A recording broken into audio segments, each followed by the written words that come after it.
right, thank you for staying with Daybreak. Keep your views coming at Trevor Mbija at Citizen TV Kenya. Use the hashtag Daybreak. We're talking about matters, politics, and everything in between there. Now, let's shift gears and talk about a story that is still also on the front page of the Daily Nation and the Standard as well. Raila clacks the whip on Azimio rebel legislators.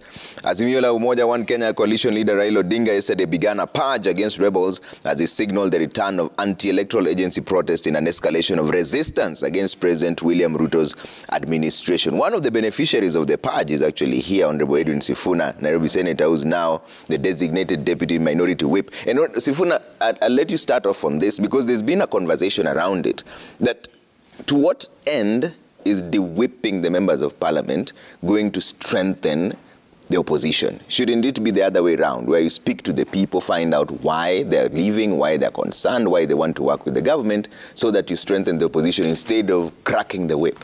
Well, you know, the responsibility, for instance, that Khalwale has as the whip of majority is not something to be taken lightly. Correct. If you look at the responsibilities that his office has been assigned, it requires somebody who's steadfast in the belief of the positions that are taken by the party that he represents.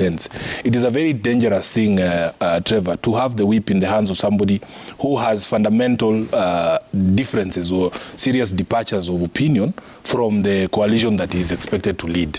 So it is not that, in fact, the whipping somebody or changing the leadership of a house should not be viewed as a punishment to the individuals. It should be viewed as securing the interest of the coalition itself. Because if you have leadership of your coalition in the hands of people who do not believe in your agenda, then it is going to be very difficult, given the powers that they have under the standing orders, for you to execute your agenda on the floor of the House.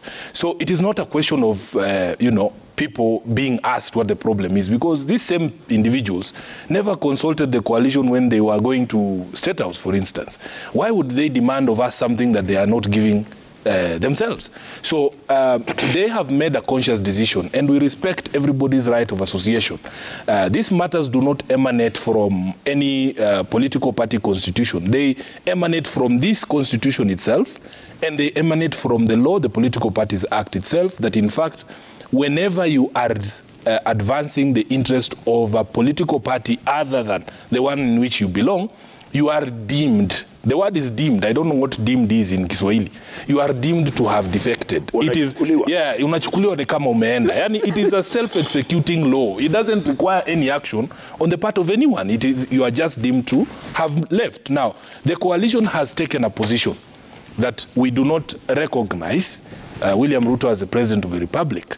If you have a fundamental problem with that position, the very honorable thing to do is to say that, for me, I do not agree with the position that has been taken by the coalition, and therefore I'm exiting this coalition.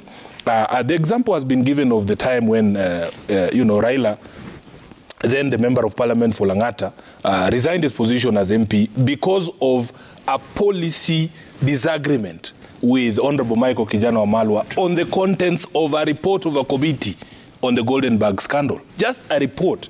If as a chair here, or I don't know which committee you chair, Halwale, but you chaired our committee on the impeachment of Governor Mwangaza. Yes. But if there is a fundamental disagreement, you and the leadership of your party, the honorable thing to do, because this position you occupy on behalf of your colleagues in the coalition in which you belong.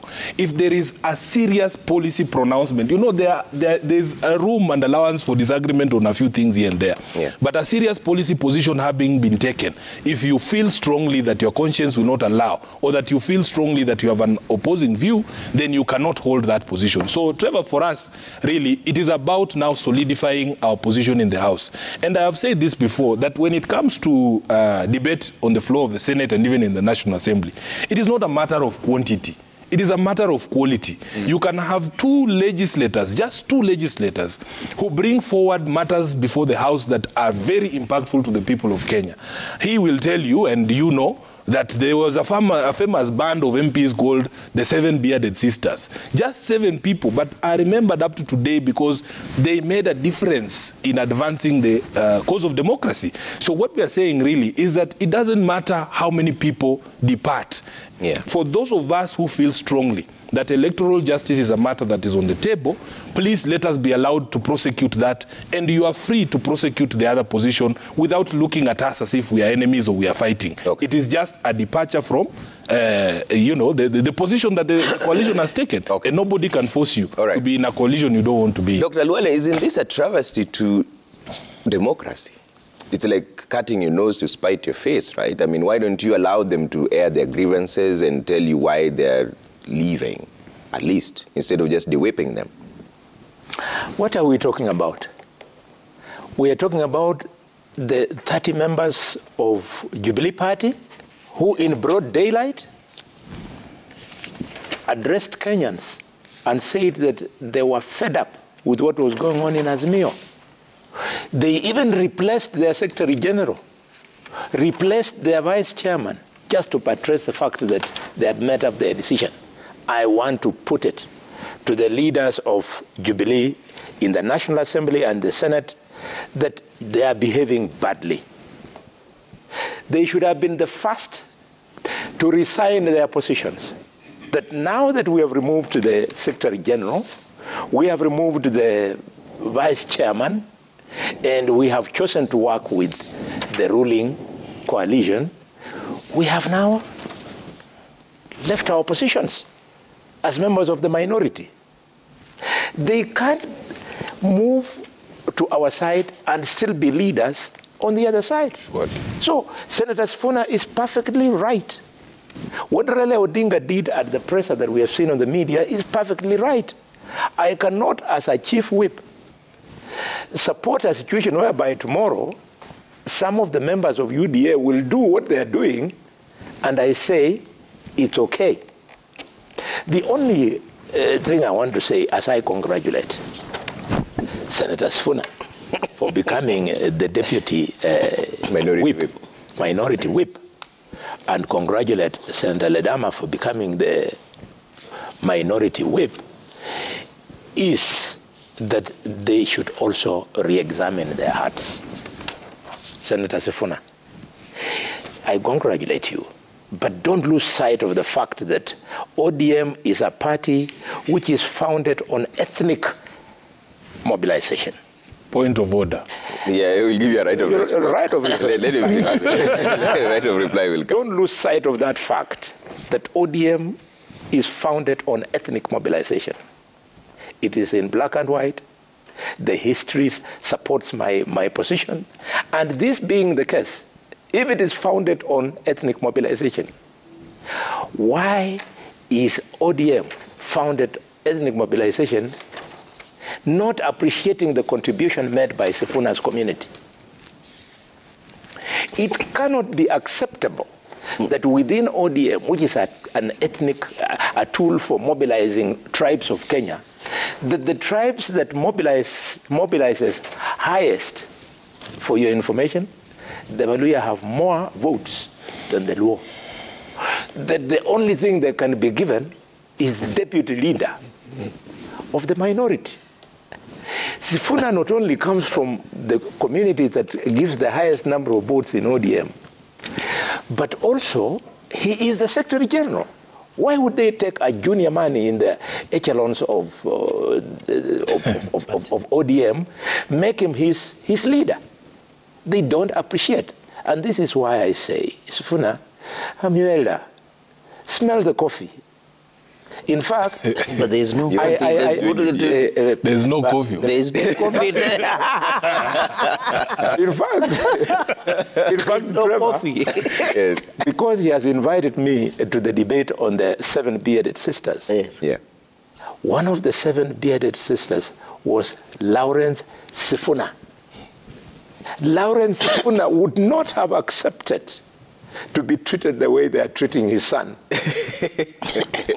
Edwin Sifuna. Sifuna has always not made it clear who the nexus between him and Lawrence. Sifuna has got the brilliance of Lawrence Sifuna because he is the brother of his father. So in Luya Palace, in Nandi Palace, in Luo Palace, he is his son. Please drink from the same cup. Like your father. And don't stomach these little things.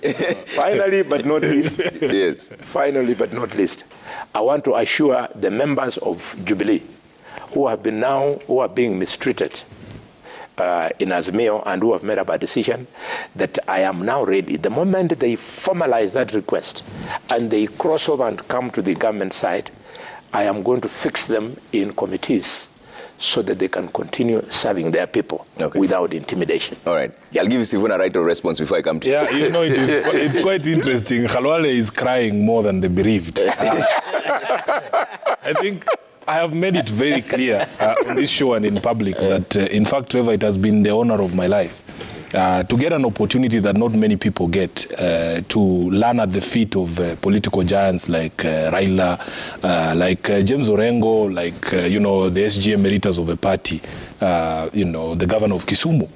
It is not an opportunity everybody gets. And when you talk about how Sifuna has gotten to where I am, Khalwale, it has not been just my effort, Umwami. It is because of these individuals who have held my hand all through this time.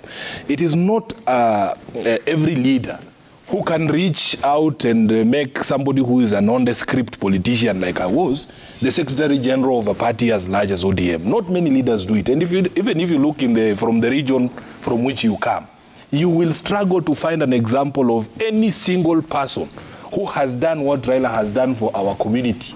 Whenever he had opportunity for him to be able to reward us. Number two, ODM is a national political party. I take great exception to you characterizing my party as a tool for ethnic mobilization. At one particular point, Trevor, all these leaders, including William Ruto, who are members of ODM, I have their files there. I suspect only Khalwale has never been a member. Correct. But I can assure you that they have been mentored. All of these people, including Khalwale, have had opportunity to be mentored at the hands of Raila Amolo Odinga. So really for us, let me tell you one thing that I suspect Khalwale does not know. These positions for me, they really don't mean anything. They really don't mean anything. And I can assure you, even for you, Khalwale, this position that you hold is your position. It is not for lawyers. There is no lawyer who's benefiting from the fact that Khalwale is the whip, you know? So don't make it sound like, oh, lawyers have been aggrieved by... And in fact, for me, it doesn't mean anything. It is an opportunity for me to serve. If I am not able to do the job that I've been given to do, in fact, it is a detriment to my community. You will remember, Khalwale, that there was a story around lawyer secretary generals and how they used to run to State House to eat ugali. You will remember that there was such a conversation. If Sifuna has done anything for the community, is to wipe away that bad reputation of Luya SGs, because I have never, and people know that I will remain, you know, I'll maintain fidelity to my political party. You will never see me at State House going to eat ugali like Martin Shikuku. I have at least done that for my community. Lastly, Trevor, let me just address this question of people airing their grievances. As I've told you here, there are organs of coalitions and parties during which provide members an opportunity to air their grievances. Every single time the Azimio coalition has called party PGs, our colleagues, those who feel that they do not agree with the position of the coalition, have chosen to stay away. So I'm asking myself, what is this forum that we would get to hear what their grievances are? Number two, how is it possible that we can be in the same coalition and I don't know what your grievances are? Because for me as a senator of the Azimio coalition in the House, if my brother, say the senator of Garissa, who's elected on Jubilee, has any issues, those issues would essentially be also my issues. If you look at the positions that they were given in the House, Jubilee have only, is it 4 or 5 members in the House? ODM has 20 senators in the House. Despite of that, Raila Odinga took the whip and gave it to Jubilee. The gentleman from Garissa who was speaking yesterday was given a position in the speaker's panel. They are in all these committees. The outgoing whip, Senator Fatuma Dullo, in fact, was censured by the entire House one time during the question of the position of the Parliamentary Service Commission, because as whip, she is supposed to act in the interest of the people she represents or she's leading. But she got to a place where she could, if there's an opportunity arising anywhere, she puts her name down. And the reason why Fatuma Dullo is being removed is not because Jubilee have decided to leave. No, it is because of incompetence. It is because of unbridled greed. I can tell you, Trevor, that you can even be removed as whip and remain in the party. Because this whip is a leadership position. If Senator Stuart Madzayo today, in the estimation of the members of the coalition or the caucus that he leads, has failed to perform his duty, it doesn't mean that defection or refusal to toe the party line is the only reason you can remove a leader. Yeah. Honorable Wetangula, when he was our minority leader, was removed, but he remained a member of the coalition. Okay. He was removed because he had fundamental disagreements with the people he is leading. Because at the end of the day, these are confidence positions, Khalwale. The party leaders may endorse you for the position, but at the end of the day, if your colleagues feel that you are not up to the task in terms of your parliamentary duties as whip or as a leader, they have a right to remove you. Okay. And that is what is happening in this particular case. So whether Senator Fatuma Dullo and Jubilee remain in Azimio or not, she is incompetent and incapable of being our whip. That's what we are saying. All right. Senator Cherargei, in all this drama, there's one central issue, that the president is attempting to bring back a one-party state by the movement of all politicians towards the ruling coalition. Is this the position, or is it simply people deciding on their will that they want to work with the government? Thank you, Trevor. On a lighter note, Luya and regional politics, I think Mulembe FM or one of your Luya radio stations should host Kalwala and Sifuna. To be, I can see the interesting Luya politics. But that is beside the point. When you look at the standing order, before I saw that I buttressed your answer, standing order number 23 on removal of the minority leaders and whip, standing order number 23, subsection 6 and 7. The procedure of removing is very clear that it should be in writing. But unfortunately, the Azimio One Kenya Alliance, when they were in handshake with former President Uhuru Kenyatta, they amended against some of advices that we gave then. And unfortunately, my colleagues were not able to join us then because they had not been elected. They formed something called Coalition Political Party. The neater way, I think Raila Odinga and my brother Senator Sifuna should have done is call Azimio One Kenya Alliance coalition meeting, do the minutes, then bring it to the Senate for the Speaker.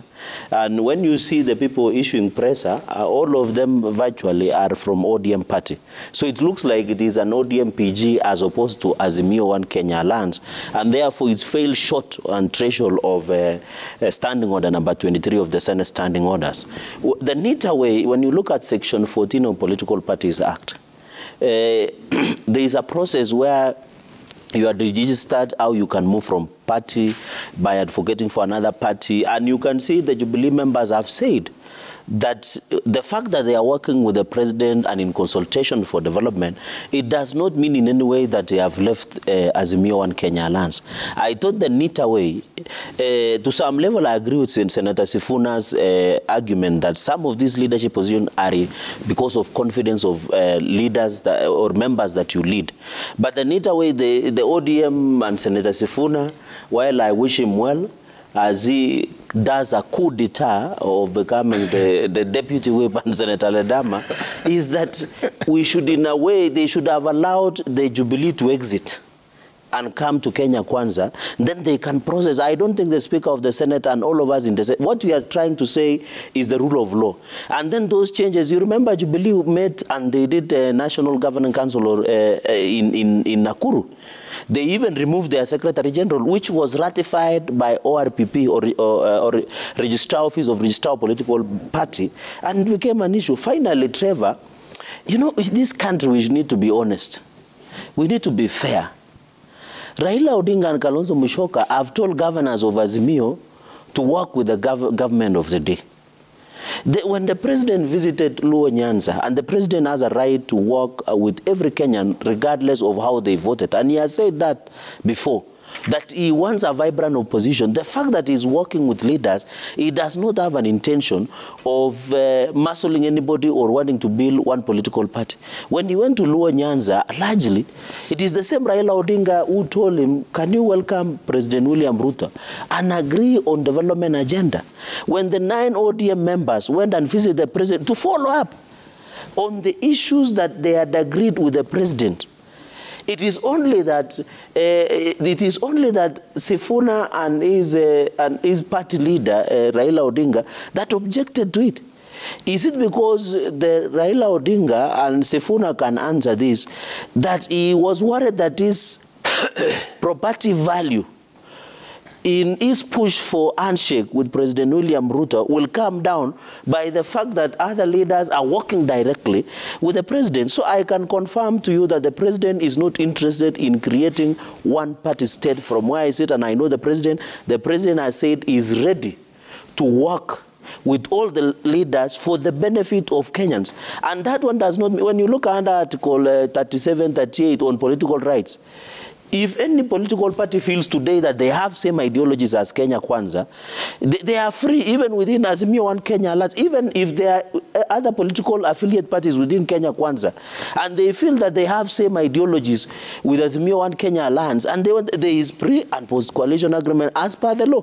They can walk into the Azimio One Kenya Alliance or walk out, the same with Kenya Kwanza. But my only belief is that there is a way that we can work to. You saw even the Langata Member of Parliament here in Nairobi.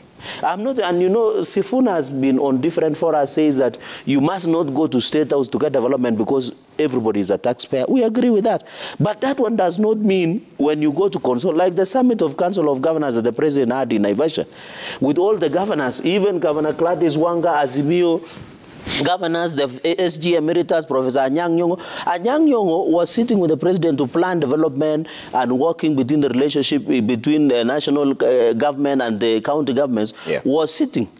But the day ODM members of parliament, including his own senator, went to State House to follow on a few matters that the president has stated in Kisumu State Lodge, the SG Emeritus of ODM was busy tweeting and writing statements on social media saying, no, you should not meet the president. The same person, the Senate Governor Orengo, when the president visited Siaya, he was giving lavidavis to the president, praising the president, saying that we want development in Siaya. But when Gideon Ochanda, the Bondo Member of Parliament of Raila Odinga, visits to follow up on a few matters of development, Raila Odinga is objecting because he's worried that his property value for a forced handshake with William Ruto is coming down quickly. Let me hear what Lawal has to say before I respond, because I'll come to you because there will be too many. This is faced towards you, all of it. Are you seeing the double standards as well, Dr. Aluwale, being a seasoned politician, or are we just crying wolf here? In fact, it's so obvious that it should not be inviting debate. I think the honorable thing to do, just as I have said to Jubilee, since they are uncomfortable with Azimio, let them, as they did in broad daylight, resign from their positions so that we don't go through all this pain of people calling meetings, so that the opposition can organize itself to face us, to oversight us, to call us out on points of misrule and so on. In the same manner, I want to appeal to our mzee, a man who has made his contribution, it's not in doubt, Raila Odinga, that please be consistent yourself. The problem starts with you. As late as yesterday, I hope he was not being misquoted, he was still saying, governors are free to work with the man who is sitting in the seat of president, even when I don't recognize that man. At his stage, he's not supposed to talk like that. He's supposed to be clear and say, governors, you are meeting Ruto because you want to access development. Not to access, you want to ensure that development flows into your county. He says, you're free. In the same way, he should tell MPs to be free to visit the president so that development can come to their constituencies. Sifuna, 2 points. The first one, Sifuna, you know that State House is not the private home of the president. State House is not Sogoi. State House is an institution where the president works from. Correct. So when you go to the State House, you are being afforded an opportunity to go and speak on issues while the president is on duty. And therefore, Sifuna, Secretary General, should pardon Ochanda, should pardon Paul Abor. These patriotic Luo members of parliament who are running ahead of Baba, they know that what they are doing, if they don't do it, Baba will soon be doing it anyway. So they are just preempting him. Okay. And the history is there to support their belief. Why? It is the same Baba who was in merger, the same Baba who was in cooperation, the same Baba who was in Nusumukate, the same Baba who was in handshake, and the same Baba now who is itching to squeeze President Ruto into another something. Okay. No, I'm not finished. Yeah. Let my mind flow. The morning is still early. So, this being the case, we shall defend the voiceless members of parliament from the Luo community, that this culture of accosting, of hunting out of office, performing Luo members of parliament because they are threatening Raila's supremacy in the community should be brought to an end. It happened to Dr. Shemo Chuodo. It happened to Raphael Tuju. You go to Paul Abor in Rongo. The young man has even bought graders. He does it at his own cost so that Rongo can be a better place. We don't want to be slaves to tribal kingpins. And this is why in Luyaland we have refused the nonsense of tribal kingpins. Atwoli has tried very many times, but people don't listen. If there was the issue of tribal kingpins, my brother Sifuna, my younger brother Sifuna, would not have enjoyed the votes he got here. Because our people don't believe in tribal kingpins. All right. Sifuna, I'll give you right over. Clear-cut. Well, there's quite a lot of ground for me to cover here. Take your time. Take your time. First of all, I don't even know where to begin because they said a lot of things. Baba has made it very clear that this time around he's not interested in the handshake. And part of the confusion you see from both the brothers who went to State House and the ones that are here today is because they are missing the time context, the context of time. We are living in two different times here, Senator Cherargei. One is before a position was taken by the coalition on the question of the election of 2022 and the time prior. Because we were with you here, even prior to the pronouncement by the coalition that we do not recognize President Ruto. And that pronouncement was made upon discovery of new information that was not within our purview prior to that. So this visit by the president in Luo Nyanza happened in what time space, Cherargei? It was in that period when we did not have this information and before the coalition took a position. I can assure you that if President William Ruto, if he decided today to visit Karachuonyo, he will not receive the same sort of welcome that he received the last time because of the new position that has been taken by the coalition. Now, this is what we've been discussing all this time, Trevor, that once the coalition has reached a position, it is incumbent upon all the members of the coalition, because this position was taken at a parliamentary group meeting in Stoniathi, in Athi River. We were all there, Cherargei. So what you need to do is to place all these events in the proper time zone. Number two, on this question of development, Trevor, we have said this. There used to be a time in the Nyayo era when development would flow depending on your psychophancy and how long you spend on your knees bowing to the king that was the king then. You understand? Those times are past because we have a new constitution right now that even sets out what every share what every county's share is. So as a governor, you know for a fact, and that is the job of the Senate to which I was elected, you know that you have an X amount of money that is allocated and it is for development. You are the CEO of that county.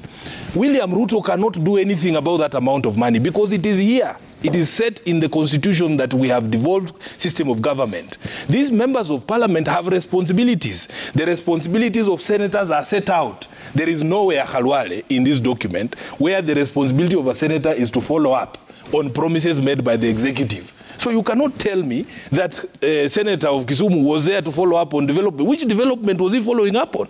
We are all senators here. Which development was he following up on? He has a responsibility to fight for a greater allocation for the county of Kisumu. That is what I was elected to do as a senator of Nairobi. We are going to be discussing the division of revenue bill. It is coming right now. And we have taken a position, and I am happy that even Khalwale said this on the floor of the House, that the discussion about what amount goes to the counties is a discussion not to be held in public barazas. It is to be held on the floor of the Senate. That is where your value is. So anybody lying to you that I'm going to State House so that I can be able to follow up on development, I would rather they be bold and forthright like Khalwale has encouraged them. Just say, I am tired of the party on which I was elected. I feel more affinity to X political party. Now, there is the question of, what was the other one?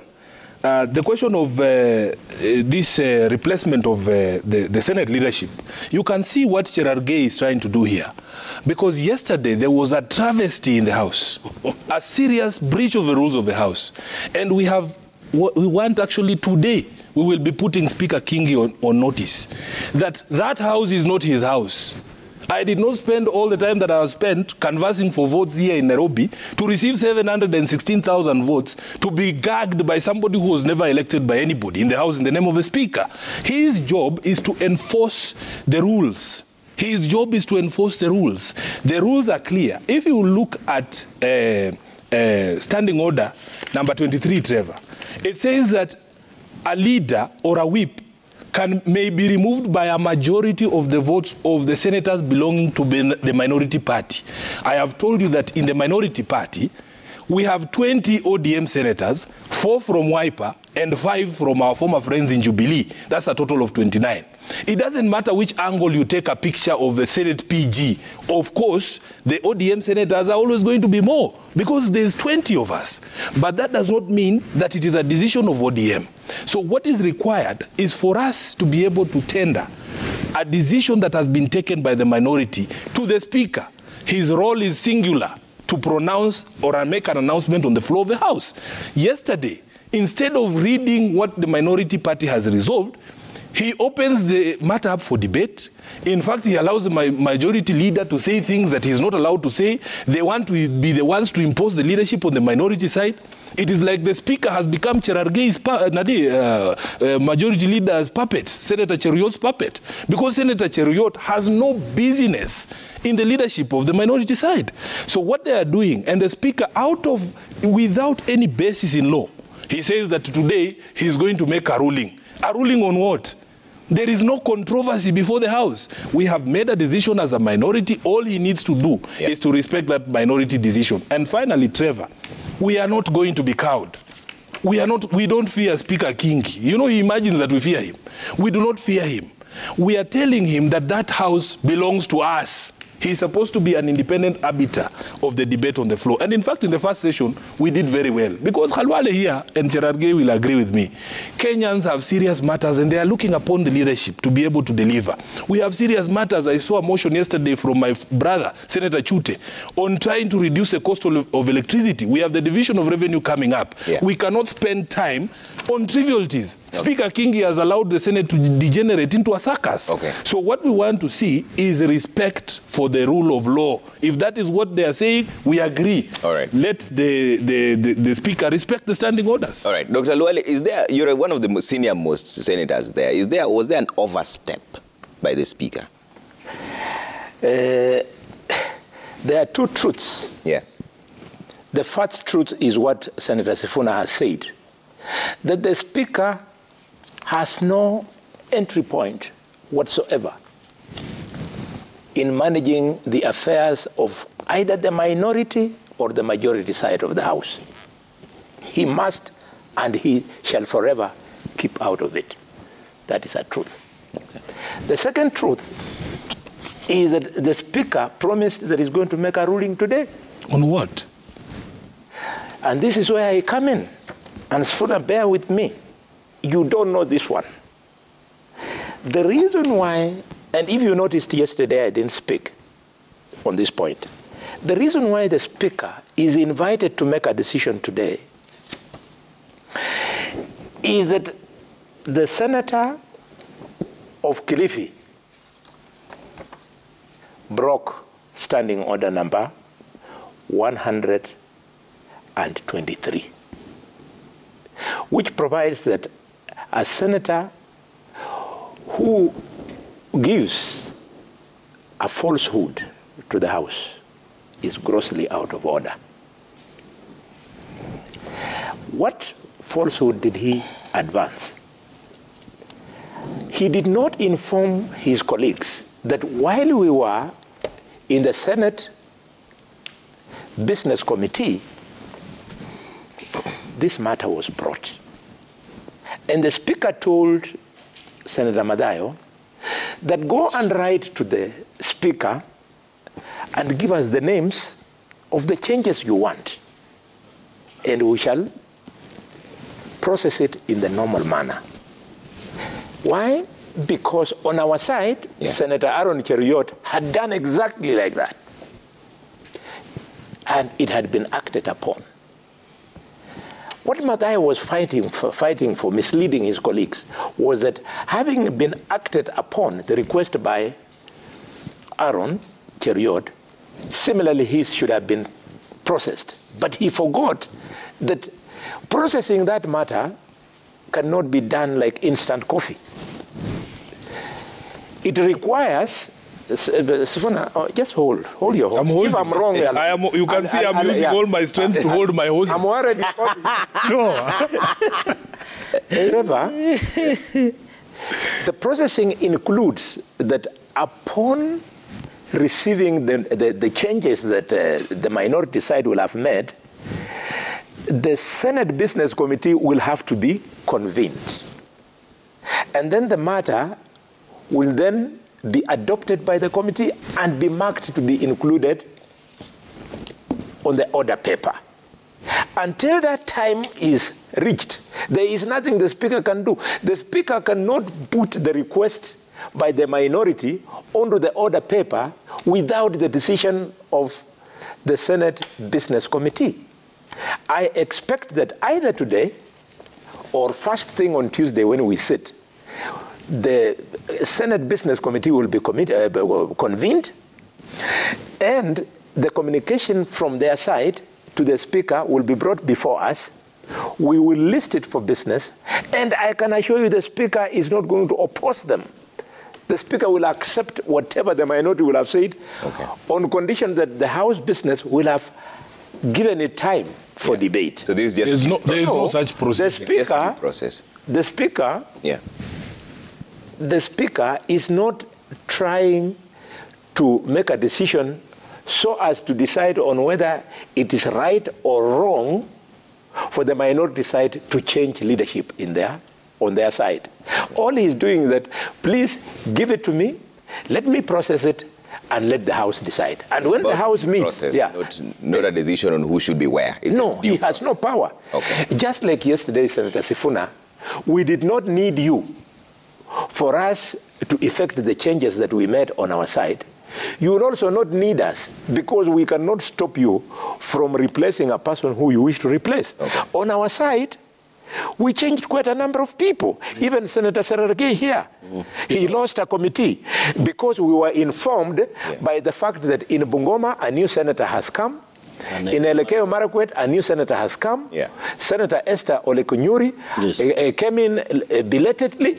So we have had to accommodate them. So they will be informed by the political dynamics to then approach the House, and we are going to give it to you. Hold your horse. Why are you running ahead of yourself?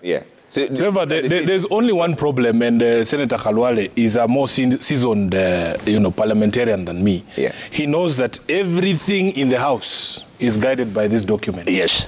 Khalwale, Can you show us on this document where that procedure you are giving is there? Is provided for? Yes. Because in my reading of this document, in fact, we don't need the speaker to do anything. Because it says, a senator, the removal of a senator from office under paragraph 3 shall not take effect until a senator is elected in the manner provided for under paragraph 1. Once another person has been elected on that position, you have no role. This procedure you are describing is not there. The speaker has no role. All that is done is for him to be notified, and he makes and issues a communication to the House. There is no procedure. This one you are making up here. On this. I'm glad that. And this is the problem we have. Thank you. What we are saying. I'm glad. What we are saying. Let me give it to you. No, I held my horses. What's wrong with your horse? Okay, my horse is held. Please, what we are saying, Khalwale, is that let us maintain fidelity, because today it's going to be me, tomorrow is going to be you. And the speaker's role is to enforce these rules. In fact, the problem we are having, like yesterday, I was shocked, Khalwale, and you can educate me on these standing orders, that you can actually rise on a point of order so that you speak to your colleagues. That is exactly what the Senator of Garissa was allowed to do. He rises on a point of order and says, I just want to take this opportunity to speak to my colleagues on there. That is not provided for anywhere. And Speaker Kingi, you can see him and you're asking him, what is his point of order? Whenever it is a person from the minority side, he will insist more than 3 times saying, Sifuna, what is your point of order? What is your point of order? Because he wants you to cite the specific provision upon which you are rising. But yesterday, he allowed people to lecture us, including me, to be adversely mentioned. And when I rose up to ask, you are going to make a decision on what? You have not heard from me. I have been adversely mentioned. So whatever decision is going to make Khalwale, we can all agree. First, he does not have powers to intervene in matters of political parties. Second, that he's misconducted himself by failing to apply the standing orders, you know, so that it doesn't matter whether he rules right or wrong. Okay. The speaker is out of order. All right. Khalwale, as we wind up on this, because I will let you sort out. No, it is important. He has invited me yes, to demonstrate to Kenyans that I am right and he's wrong. Use this one. Yes. This book is inside my brain. Let me use it. I'll refer it to you so that you open it. Okay. Sifuna, don't be stuck on standing order number 23, okay? Which is the one you're referring to. You never read standing orders in isolation. You read it together with the book. In the same book of standing orders, it provides, Mr. Senator Sifuna, that business will be transacted in accordance with the traditions and customs of Parliament. Go back to the beginning. It is there in black and white. So the tradition and customs and practice of Parliament is that nothing can come, no business can come on the floor of the House unless that business is approved by the House Business Committee in the National Assembly and the Senate Business Committee in the Senate. All right. You are wrong. Yes. If I'm wrong, then I'm not worthy. Okay. Being a parliamentarian in this republic. All right. Let's see what let's close this debate by me reading this. Let's hold the horses. I was inviting you to read it for us. Yeah, I want to read. Yes. Trevor, why this is very important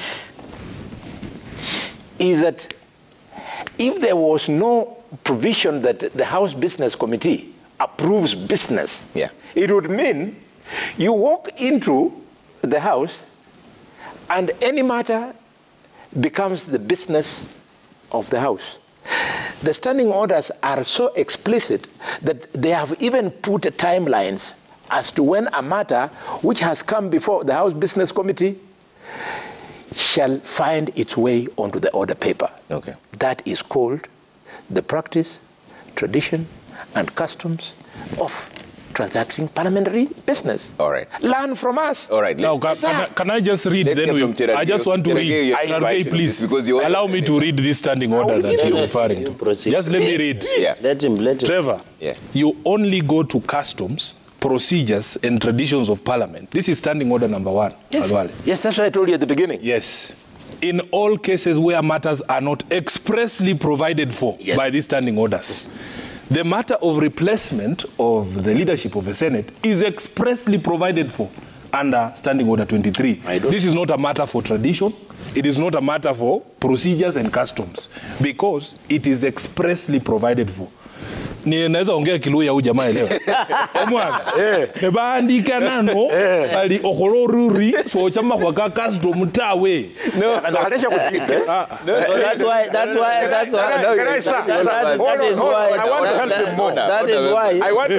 I was saying you should invite. That's why I was saying you should invite them. That's why I was saying you should invite them to Mulembe. Yeah. Donate me as 30 seconds. Sifuna, you are right, but you are being economical in the use of standing orders. This morning, you have referred to the budget policy statement. Yeah. A few minutes ago. Did you know that in the traditions, customs, and practice of Parliament, if the budget policy statement had not been read on the 15th of February, the budget cycle collapses? Yeah. Yeah. It is not written in the standing orders. That is the custom. Okay. Please, learn from the gurus. No. Yeah. Only way We are the gurus. No. Let's now hear Chair again. Then we wind up. Yes. I think what we can say in an upshot and briefly Yes. is that, as my brother Kalwala said, you don't read in isolation. Just the way the Constitution is not read in isolation. When you look at the... and by the way, the minority side could be right in what they want to do. Yes. And you know, I think it is the worst, or I empathize with my brother Sifuna. I would wish him to be the deputy minority whip. But he's the wrong person to ask him because he is also one. He is not independent. He is already biased. When you look at Standing Order number 194, Yeah. the Senate Business Committee shall, and if necessary from time to time, adjust the Senate calendar, shall monitor and oversee the implementation of Senate business programs, including legislative, shall implement the standing orders, make decisions and issue directives, guidelines to prioritize or postpone any business of the Senate. 94. What is important, shall consider such matters as may from time to time and with the business of the Senate, and shall have and perform such powers, including programming. So the issue is simple. Minority leader, Yeah. my brother Senator Stewart Manzayo, sits in the Senate Business Committee. Yeah. You know, Senate does not discuss things from anywhere because I can come with my statement, yet it is not scheduled on Senate business or a motion or a bill.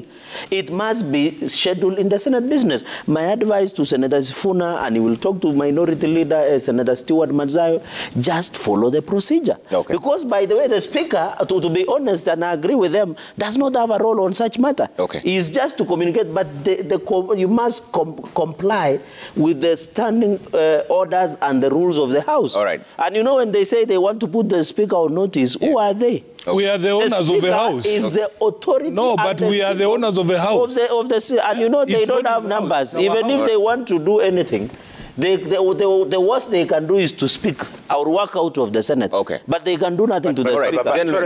Trevor, we'll let you handle that in the House now. Let's move on. The Speaker is not here because you're running out of time. The Speaker is not here to defend himself. Yes. And our colleague has spoken on his authority. Yes. May I advise the minority side? Yes. That what the Speaker has done is right. Okay.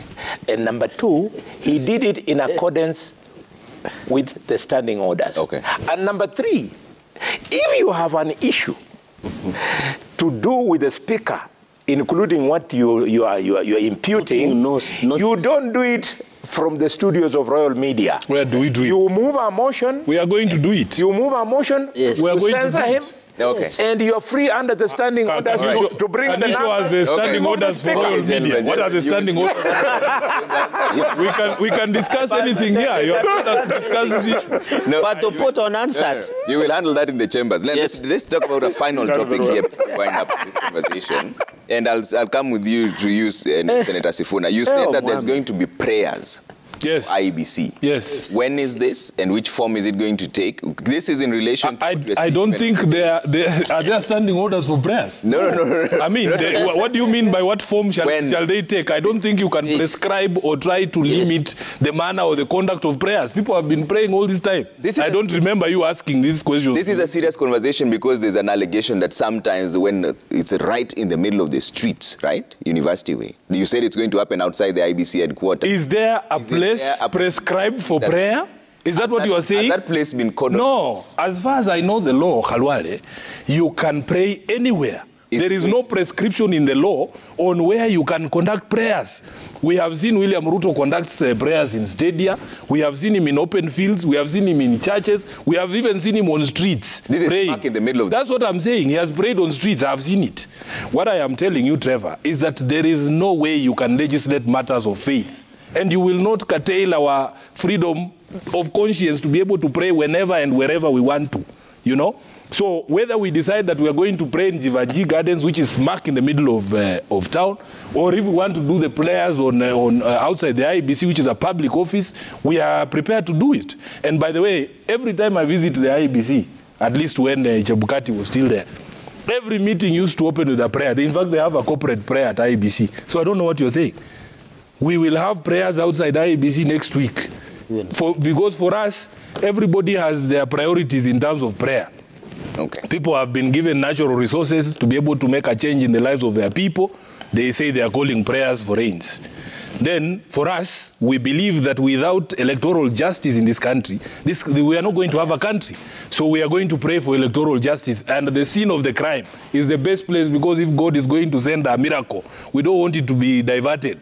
We want it to go straight into the heart of the problem. When is this going to happen? Next week, because we have a schedule that we gave Trevor. Yeah. On Friday, which is tomorrow, we are supposed to be in Kisii. Then on Saturday, we will be in Kisumu for the public barazas. And we will come back next week. We will invite you for those prayers. Yeah. Because I know in your heart you also believe in electoral justice. Let's bring in Senators, also Cherargei and Alwale on this. Is there a need for electoral reforms?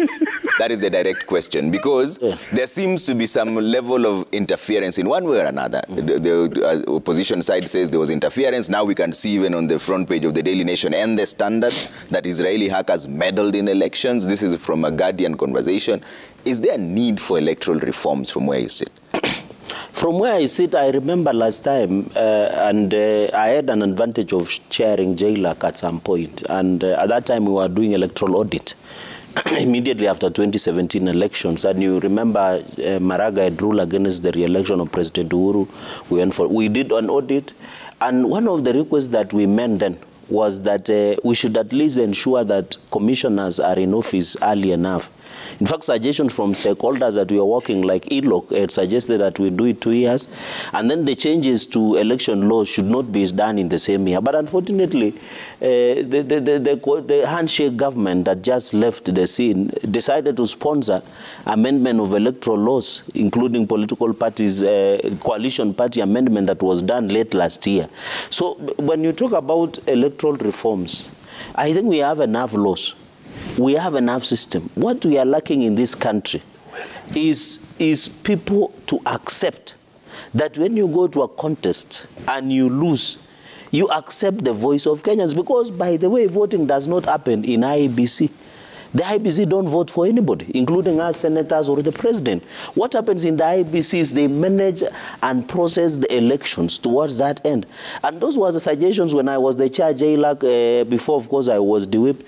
We had made far-reaching changes that does not need prayers, that does not need demonstrations, that does not need maandamanos or rallies. It was that if electoral justice has to be achieved, let us follow the election laws and stop meddling with election commissioners. Because what the other day, the IEBC Act was passed, the president assented to it.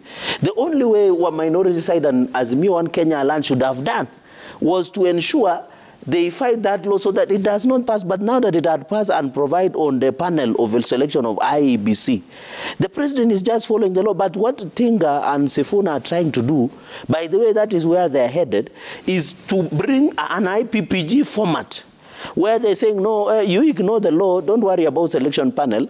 Can we call Tinga on the table and Sifuna to be the selection IEBC panel to select the next level of commissioners? And remember, out of the 7 commissioners, 4 of them were selected single-handedly by former President Uhuru Kenyatta and Raila Odinga. But no one complained yesterday. But now the reason we were saying that is because there was no selection panel in place as per the law. So while my brothers and sisters in minority side are pushing for what we call electoral justice or electoral reforms, that is beside the point. Okay. We should look at the law. Let us, by the way, there is nowhere although I'm a Christian, everybody here is a Christian, this is a country of religion, there is nowhere in the law that says prayers can form part of electoral justice. What they are trying to do is to disrupt business. To disrupt hustlers' business, because Sifuna, let us be honest, you are the senator of Nairobi. You can imagine the day you are going to pray or do mandamano in anniversary towers. You are disrupting your people's business. Which business? How will you feel when that person who was depending on border to move along the road to take... They'll carry me to the prayers. They are the ones who will bring us to the prayers. The people who are doing business will cross business, and it means the people of Nairobi have been betrayed by their senator by blocking a business day from earning their living. Okay. And majority of them are hustlers, by the way. And that is why maybe Senator Sifuna does not feel a pain, because majority of them are... So prayers does not form part of electoral justice. Let them bring a policy, an amendment on the floor of the House. We look at it. If, by the way, as the majority side, and my whip will confirm, if it is something that will help the country, if it is something that is good in good faith, as the majority side, we can do it bipartisan. Okay. But this going round of thing around the country and inciting the public against non-recognition of the president, and I have seen, by the way, finally, I've seen Uhuru Kenyatta has been given to head the mission in Nigeria. No, let's not bring him in. No, I'm just saying on election observations, you are talking about... Let's not talk about President Ruto. Uhuru, we are talking about Ruto. Let's bring in Moni Alwali on this. Yes, talk about on this one, I again want to agree. Reforms. I again want to agree with Sifuna that all shades of leadership must do all that they can, everything that they can, to ensure that there is electoral justice in this country. Because without electoral justice, the country can slide into anarchy. Okay. I agreed. Second thing I agree with him is that prayer makes a difference. And therefore, if they want a prayer next week at IEBC Anniversary Towers, next to IEBC, I would love to join. Please. In fact, when I come, with your permission, if you assure me that I can come with my local pastors, then I'll come with Father Anthony Thakalata, our Catholic priest, back at home, to lead us. And of the Quaker faith in my place, I come with Eric Ndombi. They come and help us on only one condition, that as we go to IEBC, we don't interfere with the flow of traffic, and we don't lead to any business premises being closed. Okay. And to do this, we will do it very hygienically. My brother, let us go to Jivanji Gardens. When you are at Jivanji, you see anniversary towers like this. Yes. Let us all pray there for all we need. I will come with these pastors. But if you block traffic on University Way, Uhuru Highway, cause businesses to close on Koinange Street and other places, then you should be discouraged. Okay. Okay. Now, that is my contribution. My last point on this point is that, please, my brother Raila Odinga, we admire you. Let me remind you what you know. That Moi tried everything to ensure that he gets a chair of the Electoral Commission who would help him succeed himself. Good. He had Kivoyutu, but still Kenyans brought in Kibaki. Okay. Number two, Tinga tried everything to have a chair who would help him to succeed Kibaki. He had Isaac Hassan. Kenyans defied him. Chebukati, who they are verifying, was appointed by Uhuru. But in office, he became independent-minded, and it did not help Uhuru to succeed himself through Baba. Okay. So Baba, even if we allow you to bring Dr. Oburu Dinga to be the chair of IEBC, for example, still Kenyans will defy you. Let the prayers prevail, so that now that we are in the cycle of changing commissioners, the president has already gazetted, let white smoke come out of those prayers at IEBC. We get good commissioners. Manene ya uhalifu, we don't want. You address me in Kiluya, me, I don't know what to do. I want to address Trevor in Luo. I want to address you. I'd like to hear this. Yes, let's do it. Tell Tinga, Mos. This Kenya is too big. Okay. First of all, I think people need to understand, and I wish my brother Khalwale understood, that most of the things that Raila fights for, he's not doing them for himself. He has said it time and again, that in fact all these things as he's doing, even the question of electoral justice and making sure we have a perfect electoral system, is not about him. He's not going to be here forever, and he has said it himself. So that Khalwale, next time you want to be governor of Kakamega, you want to go into that contest knowing that your efforts are going to be the same with the results, so that there is no problem. And these discussions are held in that context, that it is not about Raila Odinga. You don't need to send him messages here. I am sure you can call him. Number two, you are, you are a senior lawyer. You know, in lawyer land, there are guests who behave badly. If I invite you to my home for food, you cannot come carrying your own food and telling me which sodas to buy for the rest of the guests, where to set the table for you. That is bad manners as a guest, Khalwale. You cannot tell us how to pray. You see, the problem with our brothers in Kenya Kwanza is that they have somehow confiscated God from the rest of us. That if it is not done in accordance with the way in which they think it should be done, then it is a problem. Khalwale, allow me to exercise my faith. You cannot tell me that you need to bring your pastors. I have pastors who pray for me. What do you take me for? I have Archbishop Anyolo here on speed dial. He is my Bishop of Nairobi. I can have him here. We don't need rural pastors to come and pray for us in Nairobi. You know? So please, keep your faith, keep your pastors, and these prayers, these are CBD prayers. These are CBD prayers. Number three, Trevor, on this question of the IPPG, I think there is general consensus that the 2002 election was one of the fairest elections. And it was because the commission was a result of an interparliamentary process.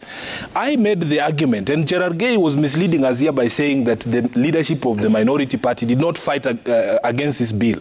He was there on the floor of the House when we were pushing for amendments to that particular bill so that we could have greater representation of the greatest stakeholders in political contest, which is political parties, you know? So for us, we have chosen, as the minority side, given that we know what they're trying to do, we will not even be seconding a name to represent us in that panel. Let them have their commission. Let them have their panel, let them have their commission. As Khalwale himself has said, we will be able to deal with these characters.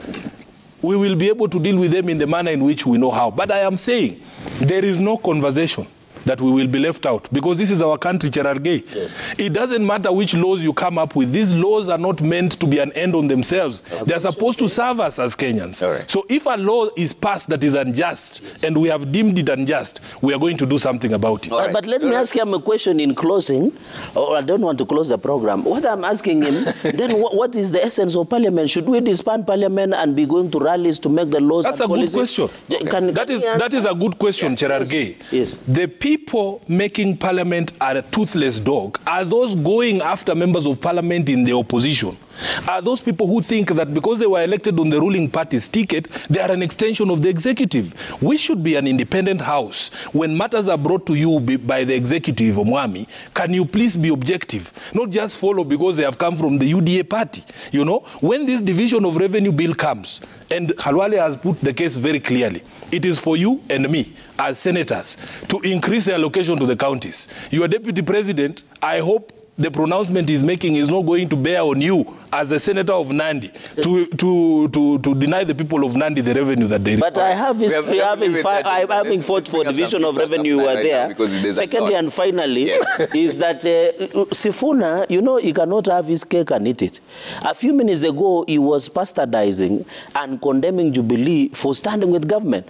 But when now he once again on the other side, when an issue comes, you don't vote as per the directions or by engagement. You are a political party. So where are you standing? You are a member of parliament. Boss, you are not an extension of the executive. But you are also accusing some of your affiliate parties as a secretary general. Let's bring up the feedback and see what you're saying as we wind up on this conversation. Thank you so much for staying with Daybreak. Let's bring that up really quick. There's quite a number of them. Let's see how many we can run through really fast before we wind up on this conversation. And I want to thank the senators for making time this morning.